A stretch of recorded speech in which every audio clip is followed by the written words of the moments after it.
Fala galera, beleza? Sejam bem-vindos aí a mais um vídeo no nosso canal. O vídeo de hoje a gente vai dar uma olhada no relatório do SNCI. Vamos conversar um pouquinho sobre o relatório, o que mudou, passar um pouco naquele relatório de acompanhamento de forma bem rápida. Desse mês eu não vou pegar e olhar ele inteiro, como a gente fez na última vez. A ideia é só dar uma geralzona nas operações que estão com parecer aí de atenção. Então vamos lá, eu vou deixar aí para vocês minhas redes, para você que não é inscrito no canal, se inscreva. Isso ajuda bastante aí. Vamos lá, relatório gerencial do SNCI. É esse relatório aqui no Power BI. O pessoal já fala bastante, né? Não gosta e tudo. Eu também não sou muito fã. Confesso que tento me acostumar, mas por enquanto ainda não. Enfim. A gente consegue ver no geralzão aqui, nessa primeira tabela. Depois eu vou olhando, mas enfim. 26 CRIs, LTV médio da carteira é 60%, o yield all in 15%. Aí você fala, pô, o que é isso? Tá aqui, ó. É uma projeção aí do yield da carteira. Então quando ele fala esse yield all in, é como se ele pega a carteira dele. Ah, minha carteira é IPCA mais 10. Usando um exemplo. Uma parte está IPCA mais 10, uma parte está em CDI mais 5. Usando um exemplo. Quanto é que é a projeção do IPCA para esse ano? Ah, é X%. Quanto é que é o CDI esse ano? Onde é que ele vai parar? Não, é X%. Aí ele faz o cálculo, faz a projeção e fala, então beleza, minha carteira, da forma que tá, vai render 15,21% no ano. É basicamente isso. Distribuição foi de 1,30. O yield analisado é em relação à cota de mercado. Então, o fundo estava sendo negociado a mais ou menos a 102, 103 reais. Pagando 1,30, deu 16% aí. Patrimonial dele está em 97, ele tem um lucro acumulado de 22 centavinhos por cota, muito bom. Eles poderiam colocar para a gente também quanto que tem de inflação acruada, se não me engano, eu não vi essa informação aqui. Já nesse outro canto estão os dados geralzão do fundo aqui, que a gente vê CNPJ, tipo de fundo, data de início, é um fundo novo, né? As taxas que estavam aqui distribuídas, né? Taxas... não para mais legal, né? 0,9 já é taxa barata, abaixo de 1% já fica barato. Não tem taxa de performance, que é bom. PL do fundo, tá aí um fundo ainda pequeno, tá crescendo devagarinho, um passo por vez. Um ponto que muitas pessoas não veem nesse relatório é esse aqui, ó. Carta do gestor. Você clica aqui, ele vai te abrir este PDF aqui que eu já baixei, que tem aí o racional do gestor do que tudo aconteceu no mês. Eu vejo muita gente sente falta. Pô, o relatório não tem isso e tal, mas é só clicar ali que vai abrir. Eu sei que esse relatório do Power BI não agrada. Muita gente abre ele no telefone e não consegue acessar, não consegue ver as informações. Enfim, eu já deixei publicamente, já falei, né, com o pessoal da Suno publicamente que eu não sou fã desse relatório Power BI, mas o fundo quer utilizar assim, a gente vai acompanhando. Quem sabe um dia sai algum em PDF, né, fazer um relatório duplo aí para quem não se acostumou, né, não se adaptou a esse recurso, mas enfim, eu já falei, né, eu acho que tinha que ser algo paralelo ao relatório, tem que ter o relatório do PDFzão, igual a gente está acostumado, e aí você tem lá um site, igual tem o site do fundo, e você pega, consegue ver as operações, umas informações que não daria para você colocar no relatório, no PDF, acho que ficaria mais interessante dessa forma. Ele começa falando do resultado do fundo, foi 1,30 para as cotas 11, 1,30 para os recibos aí da preferência e 80 centavos para as sobras. Ele tem a reservinha que a gente comentou lá dos 20 e poucos centavos, e a carteira está 76% IPCA, mais 8, e 19% CDI mais 4,65. Ele comenta aqui sobre a emissão que eles terminaram, né? Conseguiram mais 100 e poucos milhões de reais. Eles estão fazendo aquelas emissões pequenininhas, né? Por mais que são emissões assim sucessivas, são emissões pequenas de 100 milhões, 100 milhões, 100 milhões, 100 milhões. Então eu acho assim interessante o gestor fazendo isso, que aí você não sente aquela porrada nos rendimentos, o fundo não fica aquele caixa excessivo. Claro, fica aquela coisa de emissão toda hora, mas como eles estão fazendo emissões com custos baratinhos, de 20 centavos e tal, tá tendo o excesso, tá sempre tendo excesso de demanda, então acaba que é interessante para o seu cotista. É uma taxa bem baratinha e tal, então eu pelo menos eu acho legal esse movimento de emissões pequenas e controladas, onde onde a gestão vai, pega o dinheiro, aloca, pega o dinheiro, aloca e fica nessa. Não fica com o dinheiro parado em caixa, né? Enfim, acredito também que no futuro eles vão ter que começar a crescer um pouco as emissões, né? As emissões agora estão sendo na casa de 100 milhões de reais e tal, daqui a pouco eles vão ter que começar a fazer emissões de 200 e tal. Vamos acompanhar. Um ponto que o fundo vem alocando, e isso é um ponto que até chama atenção, até pelo um risco implícito, é uma concentração em incorporadoras. Então ele está investindo muita incorporação. Então GS Solto, MRV, Vitacom, Gafisa, aí teve o Tecnisa que teve o pré-pagamento já programado. Enfim, ele tá com bastante incorporadora no portfólio dele. Isso aí é um ponto que a gente tem que dar uma olhada com mais calma para entender isso aí, para entender essa concentraçãozinha que tá tendo de leve. Não é nada assim, tipo, você fala, oh meu Deus, é o fim do mundo, não, mas a gente tem que analisar. A primeira operação, eles aumentaram a posição desse CRI GS Solto, a gente já conhece ele aí, eles compraram no secundário PCA mais 9, a segunda foi um MRV, também no secundário, uma taxa bem mais baixa, né, do que a gente viu no outro ali. Claro, a MRV é uma empresa muito maior, né, muito mais segura, PCA mais 6,5. E a ideia dessa operação é o seguinte, até coloca aqui, ó, no cenário de melhora futura da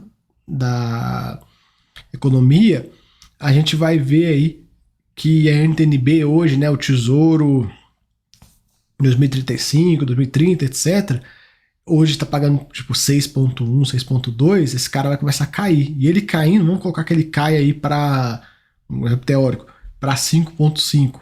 Você vai conseguir vender esse CRI da MRV, que é uma operação bem segura, uma empresa bem sólida, fazendo um ganho de capital bem grande. Então dá para entender aí a jogada de se comprar esse CRI MRV para um ganho futuro. A terceira operação foi nesse Vitacom aqui, CDI mais 4,5.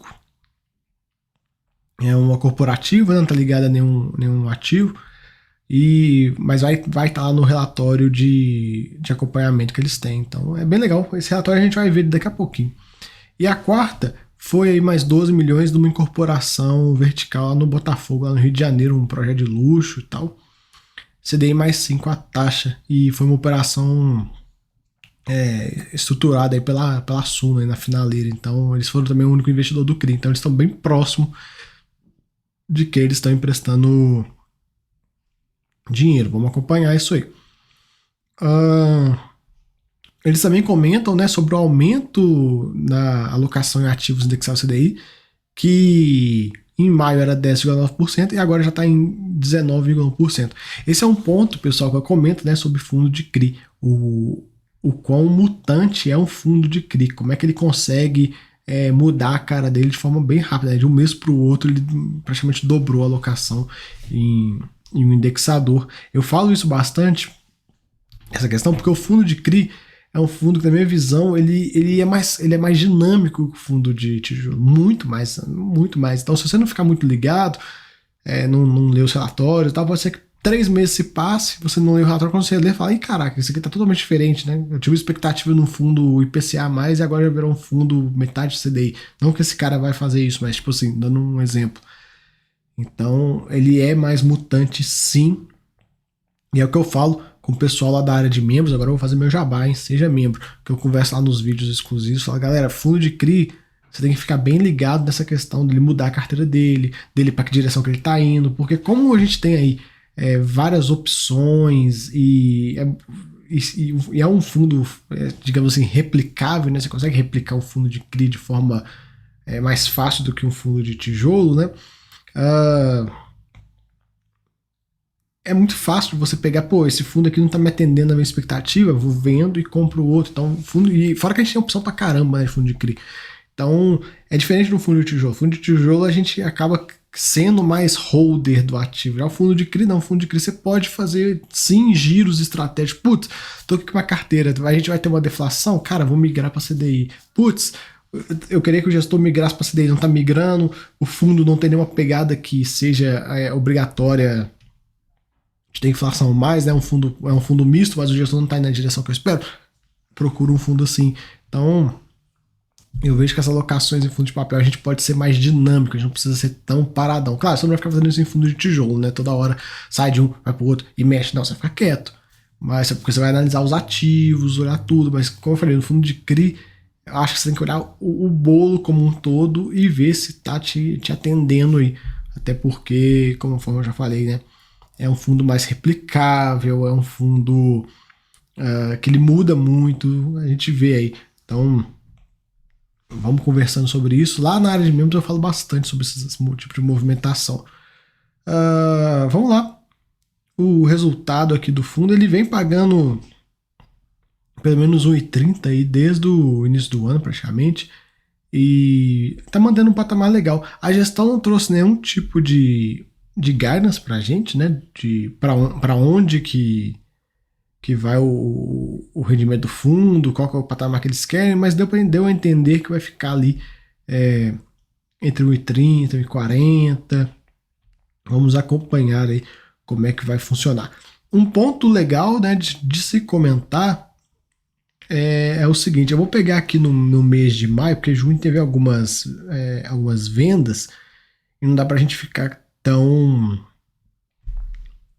olhar tanto isso, mas se você pegar maio aqui, por exemplo, ó, viu? Esse é o legal do Power BI. Você pega e clica, ele já fecha, mas, pô, muita gente sente falta do relatório. Enfim, PDF. A gente consegue ver que da receita distribuível, ele teve 1,3 de juros e 500 mil de correção monetária. Essa correção monetária que no cenário inflacionário, deflacionário, ela vai diminuir bastante, então vamos acompanhar. Claro que esse fundo também ele apura pelo regime caixa, então acaba que ele não vai sentir tanto, mas a gente tem que avaliar essa parte de correção monetária. Em todos os fundos de papel, pessoal, dá uma olhada nessa receita e imagina assim, como é que o meu fundo, no cenário extremo, leva para o lado extremo, como é que o meu fundo vai ficar se esse carinha aqui zerar? Não que ele vá zerar, mas imagina, sei lá, ele vindo 100 mil em vez de 500 mil, enfim.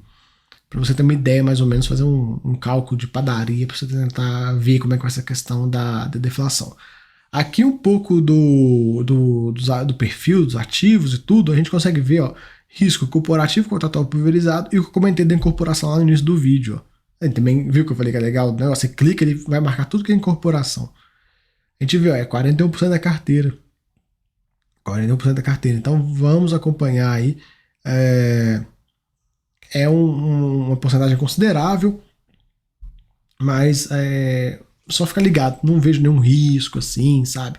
Claro, se essa parcela continuar a crescer e a Deus dará, aí a gente tem que ficar um pouco ressabiado, mas do jeito que tá aqui, eu vejo como normal, não vejo nada preocupante não. Eu vi um pessoal comentando sobre isso, né? E eu não vejo tanto problema assim não. Claro, no patamar atual. Claro, se começar a aumentar demais, a gente fica ligado. Na alocação aqui por ativos, a gente vê que tá por PL, ó, por lado do PL, a gente vê aqui, deixa ele se achar um pouco aí, se acha, viu? Esse lado ruim, às vezes você mexe e não se acha. Imagina que pra quem tá no telefone, putz. Enfim, ele tá ficando bem diversificado, né? A gente vê aqui embaixo, ainda tem umas concentrações aqui em cima, né? Mas tá indo bem, indo bem. Curiosamente, né? A maior posição que ele tem hoje é o CRI do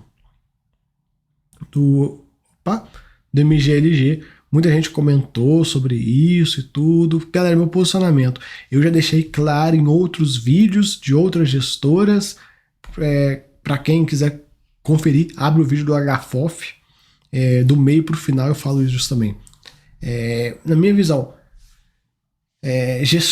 fundos da mesma gestora, né, não poderiam fazer negócio entre eles. Eu acho assim, eu não gosto, não é um movimento que eu gosto. Então, eu acho que esse CRI ele não poderia estar aqui, por mais top que seja a operação e tal, a gente entende da operação boa e tudo, mas, tipo, querendo ou não, dá aquela margem pro pessoal falar, pô, é um fundo da casa comprando o CRI do outro pra ajudar, não sei o quê. Então, assim, para não ter esse tipo de comentário e não ter esse tipo de preocupação entre os cotistas, acho que não seria interessante, ainda mais que hoje, que é a maior posição da carteira aí do fundo, né? Então, como eu já falei em outros vídeos, para mim, fundos da mesma gestora, da mesma casa, não poderiam fazer negócios entre si. Então, por exemplo, a SNCI, vamos botar os três fundos, a SNCI, a NCNFF e o MGLG. O SNFF não poderia comprar cotas do MGLG, claro que em comparação com a mudança de gestão aconteceu depois e tal, mas enfim, o SNFF não poderia comprar cotas do MGLG nem do SNCI. O SNCI naturalmente não vai comprar cotas do SNFF, porque o fundo de CRI comprando cota de FOF não dá, mas enfim. E ele não poderia comprar nenhum CRI que viesse do MGLG. Pelo menos essa é a minha visão, viu, pessoal? Minha visão é essa. Eu não gosto desse tipo de movimento. E não é só na Suno, ou só na SNFF, SNCI e tal. Não, a gente vê isso acontecendo na Red, com a HFOF, no BCFF, no... Como é que chama aquele outra gestora, gente? Na RBR, enfim, praticamente todas as gestoras que tem um FOF, o FOF investe em produtos da casa. E por vezes a gente vê também algum fundo de CRI, quando a gestora tem na mesma casa, um fundo de CRI e um fundo de tijolo. Se esse fundo de tijolo tem algum tipo de alavancagem, às vezes o fundo de CRI pega. Então, na minha visão, não tinha que ter essa mistura, né? Essa mistura é algo chato. Eu já falei bastante, né? Principalmente da questão lá da Valora, né? Com a REC. E, pessoal, esse tipo de negócio nos fundos imobiliários acaba sendo chato, porque é o que a gente viu ano passado, retrasado todos, né? Em Iridio, HSTR, Ideva, o fundo A compra a conta do fundo B compra do fundo C, o fundo C compra do fundo A, e fica nessa ciranda entre os três, e aí o dinheiro do cotista fica circulando nessa ciranda. Eu não acho legal, sinceramente, mas é complicado. E infelizmente esse tipo de movimento é algo que não é muito falado. Você não vê o pessoal falando disso. Tá todo mundo de boa, é aquela coisa. Eu devo ser um dos únicos que fala. Quem me assiste todos os vídeos, é difícil também assistir todos os vídeos, 3 vídeos por dia, mas quem assiste principalmente os vídeos dos FOFs já viu eu falando isso antes, falando quando eu lembro, o HFOF foi o último fundo, o último que saiu aí. Eu sempre falo, eu não gosto, para mim não é legal esse tipo de movimento. Para mim, por compliance, não podia ter negócios entre fundos da mesma gestora. Não acho interessante. Enfim. De toda forma, vamos seguindo aí. Aqui é o relatório de acompanhamento. Esse aqui é o de maio. Não tem ainda o de junho. A gente vai ver ele um pouco atrasado, ainda não saiu, né? De toda forma, eu também tô gravando esse vídeo. Ele, se não me engano, ele sai no dia 1º, saiu do outro mês. Que esse aqui ele saiu bem. Eu nem anotei, já anoto a data, né? Quando eu salvo aqui o PDF, mas enfim. O ponto principal é olhar o que tá aí com o parecer de atenção. Então a gente pega aqui, ó. Esse aqui, que vai chamar esse carinha aqui, é o RDR. A gente vê aí parecer de atenção. Ele coloca aqui muito. Caiu um negócio aqui. Devido a uma integralização do CRI, teve uma deterioração da razão de garantia, já que o saldo devedor do CRI aumentou. Resumindo, eu te emprestei 10 milhões de reais, você me empresta. Eu exagerei. Eu te emprestei 10 mil e você me deu seu carro de 20 mil de garantia. Aí, beleza, se você não me pagar, eu tenho 20 mil na mão. Aí você chegou pra mim e falou, cara, eu preciso de mais 2 mil. Aí eu, não, toma aqui mais 2 mil. E aí, tipo, querendo ou não, a nossa razão de garantia, eu tinha uma razão de garantia de 2 vezes o valor que eu tô te emprestando e agora eu tenho um pouco menos. Então é basicamente isso que ele comentou. E ele coloca também que tá tendo aí uma baixa velocidade de venda das unidades, e aí eles mudaram o parecer para atenção por conta dessa velocidade que está ocorrendo de forma um pouco mais lenta. A gente pode ver aqui, ó. Cadê? Adimplência, antecipados, recebi, perfil de pagamento. Vendas. A gente pode ver que as vendas também estão indo bem devagarinho, né? Um por mês praticamente é que os caras estão vendendo. Então, tá devagar, né? Eles têm ainda um estoque de 50 unidades para vender. Então, vamos acompanhar aí. Tem muita coisa para vender nesse empreendimento. Vamos seguindo. Os que estão tudo bem, eu nem vou parar para ler, pessoal, que não tem muito o que ficar comentando, tá tudo bem, então a gente já tá aí, não tem que se ficar preocupando. Vamos lá. O Pro, outro saudável. Esse Solar Júnior, vamos lá ver qual que é o parecer da gestão quanto a ele. É o seguinte, ele coloca: a operação está com o desenho da dívida apertado quando comparado ao fluxo de recebíveis atual. Tratativas foram iniciadas para que a dívida seja remodelada de forma a entender seu prazo, reduzir assim o descasamento da cauda da carteira com o fluxo do CRI. Nos próximos relatórios serão atualizações. Essa operação aqui, ó, a gente pode ver também no saldo de vendas não está muito rápido, né? Está meio devagar. A questão do perfil de pagamento eu já comentei, né? Sobre a questão que está em aberto, né, de implências, etc. No outro vídeo. E vão acompanhando. Esse outro carinha aqui é aquele que o incorporador não está vendendo nenhuma unidade durante a obra, quer vender com a obra pronta. É uma estratégia de venda aí para conseguir ganhar uma grana um pouco melhor. As obras a gente vê o progresso aí, como é que tá. E tem aqui o comentário, né, o parecer. Eles colocaram o seguinte: a operação vai passar por uma AGT com o intuito de alterar as condições precedentes para a liberação de trânsitos futuras. Atualmente, essas condições precedentes são vinculadas à venda de novas unidades. Resumindo, o que aconteceu? Estruturar a operação. Aí o cara vai precisar de mais dinheiro. Conforme for passando o tempo, vai precisar de mais dinheiro. Só que como ele não está vendendo nada, ele adotou essa estratégia, como é que ele vai liberar o dinheiro? Se o dinheiro estava condicionado às vendas. E aí, eles vão fazer uma assembleia para mudar isso. E aí, fizeram aí uma conversa aí com os outros investidores do CRI, e eles entenderam que faz mais sentido essas novas liquidações estarem vinculadas ao avanço de obras. Então, faz sentido, de fato faz sentido. Se o cara não vai vender nada durante a obra, o gatilho de liberação de recursos não pode ser vendas, né? O cara não está vendendo. Enfim. É basicamente isso, pessoal, que a gente tem para comentar aí do relatório do SNCI. Aqui no finalzinho tem aí um glossário com todos os termos que eles utilizam. Caso vocês tenham alguma dúvida e tal, tá tudo aqui embaixo, beleza? Também tem o Google, que é só pesquisar, enfim. Fica aí esse vídeo do SNCI, já comentamos vários pontos sobre o mês. O fundo aí segue alocando os recursos da emissão. Ele aloca bem rápido, né, porque são emissões pequenininhas, e a gente vai avaliando, vai acompanhando muito o ponto principal aí é a questão da possível deflação, não só para a SNCI, viu, pessoal, para todos os fundos de CRI.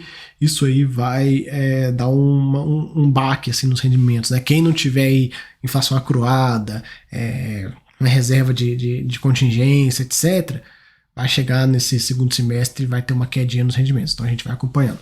No mais, fica aí o vídeo. Comentei do ponto das incorporadoras, que isso aí foi um ponto que eu vi o pessoal comentando, e comentei da questão do CRI da MGLG, pra gente passar por todos os assuntos que eu vejo aí, às vezes vocês perguntando, pedir minha opinião sobre o assunto, que aí a gente não deixa nada para trás, beleza? Fica aí o vídeo, até a próxima, fui!